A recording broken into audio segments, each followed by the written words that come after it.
გამარჯობა სპეციალური ეთერით გავდივარ იმისთვის რომ ჩემო საყვარელო ხალხო ჩემო საყვარელო ქალებო ჩემო საყვარელო დედებო ყველას მოგილოცოთ დედის დღე ამისთვის ყველას მეც მეხება რა თქმა უნდა ეს დღესასწაული რამდენად ვზეიმობთ ეს სხვა საკითხია და რამდენად შეგვიძლია ვიზეიმოთ მაგრამ ძალიან მნიშვნელოვანია რომ აღვნიშნოთ ძალიან მეც როგორც ორი შვილის დედა ადამიანი რომელიც სძის ბავშვებს ადამიანი რომელიც ფიქრობს მათზე ყოველ დღე ყოველ წუთს ყოველ წამს ყოველ საათში რეკავს იქით აქეთ რაშვები სადახარ ნერვიულობს მათზე ნერვიულობს მათ მომავალზე ყველას მინდა გამოგიგზავნოთ მოკითხვა დღევანდელ დღესთან დაკავშირებით ვინც ზუსტად ასე ხართ ეს არის უდიდესი მისია უდიდესი მადლი უდიდესი საჩუქარი თითქოს ქალობაზე კიდე ცალკე მინდა ლაპარაკი მაგრამ აი კონკრეტულად დღეს რახან არ არის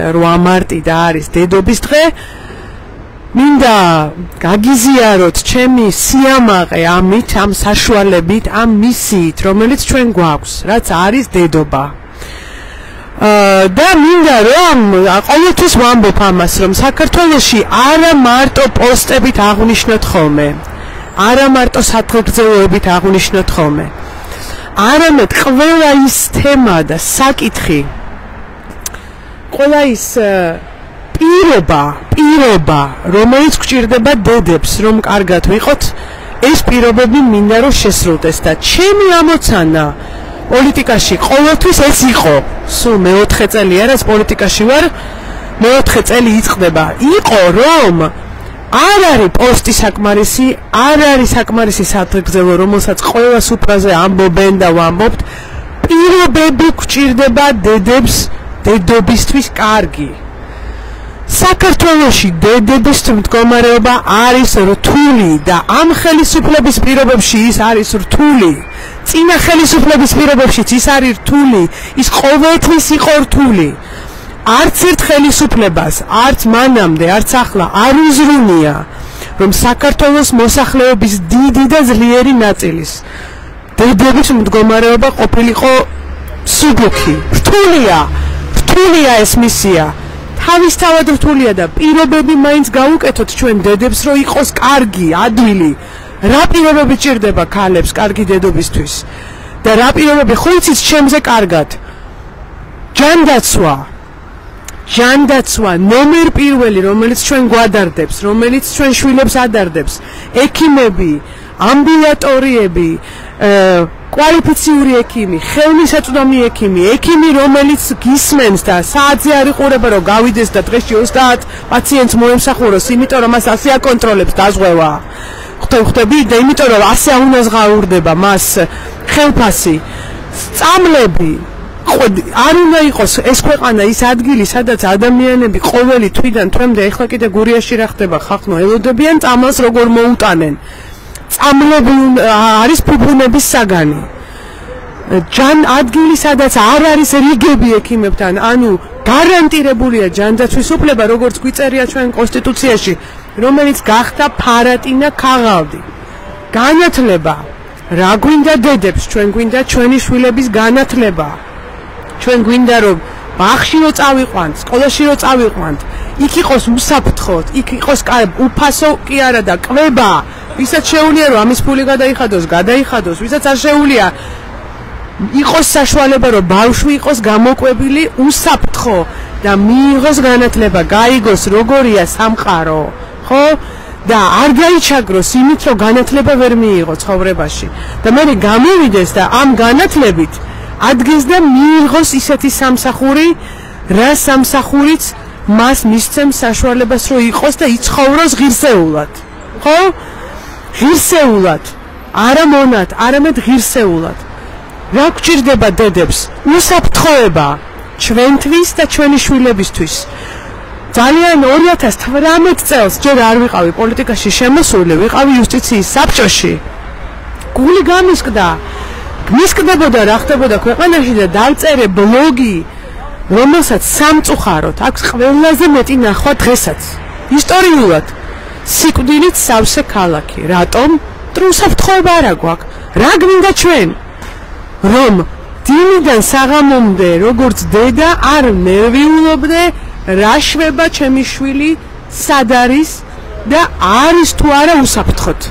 ეს არის ჩვენი პრობლემა დედების, რომელიც ყველა მიცის. ყველა დედა მიცის ეს ძალიან კარგი. და ასევე ცალკე ყველაზე მნიშვნელოვანი არის ემიგრანტების სიტუაცია. ჩემი სრული მხარდაჭერა, სრული ატივისცემა, რა თქმა უნდა, დედებს. იმიტომ რომ მათი დიდი ნაწილი იმ დედებს, რომლებიც არიან უცხოეთში, არიან ემიგრანტები და რომლებიც ზრუნავენ იმისთვის, რომ ეს ყველაფერი ჰქონდეთ მათ შვილებს. რაშია საქმე? მე იცით რომ თავად ჯერესერთი მე ვიყავი პატარა გოგო, ახალ ჩაბარებული მქონდა, როდესაც დედაჩემს მოუწია წასვლა ამერიკაში და 16 წელიწადი დედაჩემი მუშაობდა ამერიკაში. ერთი ჩვეულებრივი ქართული ოჯახის მაგალითი ვარ მე აქვე. და ეს ისტორია, რა თქმა უნდა, თან არასასიამოვნოა და სევდიანია, მაგრამ თან აჩვენებს იმ სიძლიერეს, რომელიც ქართულ დედებს გვაქვს. ქართველი დედა არის ვეფხვივით ძლიერი. და ის თავისი შვილებისთვის ძალიან ბევრ რამეს აკეთებს, თებს გადადგავს, კლდეებს გაარღვევს, იმისთვის რომ მისი შვილები იყვნენ მაგრად. და ქართული ემიგრაციის ისტორია დღეს რაც ხდება, ბოლო 30 წელია, რომ არა ქართველი დედები საქართველოს სახელმწიფო იქნებოდა გაკოტრებული ბოლომდე. იმიტომ რომ იცით რომ საქართველოს სახელმწიფოს ეკონომიკის შემოსავლის უდიდესი ნაწილი, კოცნით ქალბატონო იზა, უდიდესი ნაწილი არის სწორედ ემიგრაციიდან. ჩვენ საქართველოში ხალხი რო არ წყდებით შიმშილით და პურის რიგებში, ეს თქვენი დამსახურებაა. და არ დაგვავიწყდეს, თუნდაც იმ პირობებში, რა პირობებშიც ვართ, ეს ყველაფერი არის ჩვენი სიძლიერის ნიშანი. იმისი, რომ ჩვენ ვართ მაგრები და თავისთავად ის რაც არის დედობა, ის რაც არის მშობიარობა, რაც არის ბავშვის გაჩენა, ამას რო ადამიანი გაუძლებს, ჩვენ ხო ძალიან კარგად ვიცით, ეს რა არის, ამის გაძლება რა არის და მე ამ პატარა ქმნილებისთან ყოფნის და მოვლა რა არის. ეხლა კიდე ჩვენი სახელმწიფოს ამბავი, ხალხნო, დეკრეტული შვებულება, შვილთან ყოფნის შესაძლებლობა. პირდაპირ მოვთხოვოთ პასუხი ქართულ ოცნებას. ჩემო საყვარელო ხალხო, გააკეთონ, ბევრ ლაპარაკს თავი დაანებონ. ოკეანის მიღმა რა ხდება, ამას თავი დაანებონ და ილაპარაკონ რა გააკეთეს 12 წლის განმავლობაში ქართველი ხალხისთვის. ქართველ დედას დღეს არ აქვს საშუალება, რომ წყნარად და მშვიდად პირველი თვეები მაინც გაატაროს თავის შვილთან. არ აქვს ამის საშუალება. იმიტომ რომ ჩვენთან არ არის უზრუნველყოფილი დეკრეტული შვებულება. იმიტომ რომ ჩვენთან დეკრეტული შვებულება, ანუ სახლში იქნები თუ არა შენ შვილთან, ეს თავიდან ბოლომდე დამოკიდებულია შენი დამქირავებლის მოწყალებაზე. ანუ შენ სამსახურზე. მე მახსენდება, რომ გავაჩინე კრავაი გვერდზე პალატაში გოგო მეწვა და 2 დღეში სამსახურში მიდიოდა. იმიტომ რომ არ ქონდა დეკრეტული შვებულება. ეს უნდა შემოვიღოთ ჩვენ და რატო არ შემოიღო? ეს ქართულმა ოცნებამ, რომელიც მზეს ფიცულობს ოჯახური ფასეულობებისა. დღეს ქართველი დედა თავის შვილთან დროს ვერ ატარებს.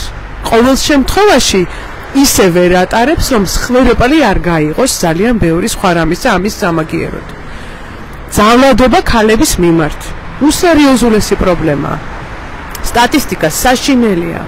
ყოველი მეორე კი მადლობა გიორგი თქვენს გილოცავთ. ყოველი მეორე ქალი წლების განმავლობაში არის ძალადობის მსხვერპლი და ეს საქმეები თაროებზე არის შემოდებული და გამოუძიებელი. მარტო ხელა დედების საკითხი, მარტო ხელა მშობლების საკითხი, რამდენი უნდა ჩამოვთვალო. მიზერული, აი ხო მე საუბრები და მყავხართ აქ მარტო ხელა მშობლები. დამიწერეთ, პირადად მომწერეთ. მიზერული, ესე იგი ადამიანს მეუღლე გარდაეცვალა, თუ გზო უკვე დაეკარგა და მარტო არის სამყაროში ბავშვებთან ერთად დარჩენილი და ჩვენ ისეთი სახელმწიფო გვაქვს, რომ ჩვენ მას არ უნდა დავეხმაროთ. და ეს ყველაფერი აი ამ კითხვებზე გაგვცეს პასუხი ქართულმა ოცნებამ. იქ ეხა 900 იქით რა ხდება? ნუ ეთამაშებიან რაღაცა ზღაპრებს და ღრუბლებს. კონკრეტულ კითხვებზე გაგვცენ პასუხი. რატო არის ქართველი ქალი საქართველოში ასეთ მდგომარეობაში, რომ მას უწევს, რომ ჩაალაგოს ჩანთა და წავიდეს და მომვლელად იმუშაოს იქ, სადაც შეიძლება ევროპა და ევროპული კეთილდღეობა და სიმდიდრე აი აქ კონდეს. აი აქ კონდეს და ეს არ უწევდეს. გახსოვთ ბიძინა ივანიშვილის ვიდეო? თუ არ მოწონთო, ჩაალაგონ ჩანთებიო და წავიდენო, ეს გითხრა მან ვიდეოში. ამიტომ ამაშია საქმე, საქართველოში ყველაზე მდგომარეობა რთულია. ჩვენი ერის მდგომარეობა რთულია, მაგრამ ამაზე ცალკე დღეს დედობის დღე არის და ამიტომ მინდოდა მეთქვა. ჩემოს დიდი მადლობა ბელა. ძალიან დიდი მადლობა. გვახსოვდეს ჩემო საყვარელო დედებო, რომ ჩვენ ვართ ძალიან მაგრები. ჩვენ გვაქვს უსერიოზულესი, უმნიშვნელოვანესი ფუნქცია, დანიშნულება და მისია ბოძებული. და ეს მისია არის, რომ ჩვენ უნდა გავზარდოთ კარგი შვილები, კარგ სახელმწიფოში, კარგ საზოგადოების წევრებად. შესაბამისად, პოლიტიკა ჩვენთან ძალიან ახლოს არის. როგორ უნებიან? რატო ხარ? წადით ახლა, სახში დაჯექი შენ და ბავშვებს მოუარე. როგორ კი მოული, მაგრამ ჯანდაცვა თუ არ ქონდა, ბაღი თუ არ ქონდა ნორმალური, საკვები თუ არ ქონდა სკოლაში, გზაზე თუ არ იყო უსაფრთხო კრიმინალმა თუ ითარეშა ქუჩაში. მეგობრები თუ ნარკოტიკი თუ ეყარა ყველა ეზოში და ჩვენ სახში ვისხდეთ და ხმა არ ამოვიღოთ და ეს არის ქართველი ქალი? ნურას უკაცრავად. ისტორიულად ქართველი ქალი არის უძლიერესი. ისტორიულად ქართველი ქალი არის პატივდადებული და ისტორიულად ქალსა და მამაკაც შორის საქართველოში როლების განაწილება იყო განსხვავებული, განსაკუთრებული და ყოველთვის შესაშური. წაიკითხეთ. თუნდაც ის ფაქტი, რომ ჩვენ თამარ მეფეს ერქვა მეფე. თუნდაც ეს და გარდა ამისა ძალიან ბევრი რაღაცა. ხვაშაკი ცოქალის და კრავაიძაყელის ისტორია ნახეთ. 10 საუკუნის წინ, ლამისაა. 10 საუკუნის წინ საქართველოს ყავს ქალი დიპლომატები. თქვენ წარმოგიდგენიათ რამხელა რაღაცაა? მოკლედ გაგიმარჯოთ უკეთესი პირობები ქართულ ქალებს იმისთვის, რომ იყო დედები. აი ეს მინდა მე. ყველას გილოცავთ, მრავალს დაესწარით თქვენ შვილებთან ერთად. მადლობა თქვენ კიდევ ერთხელ.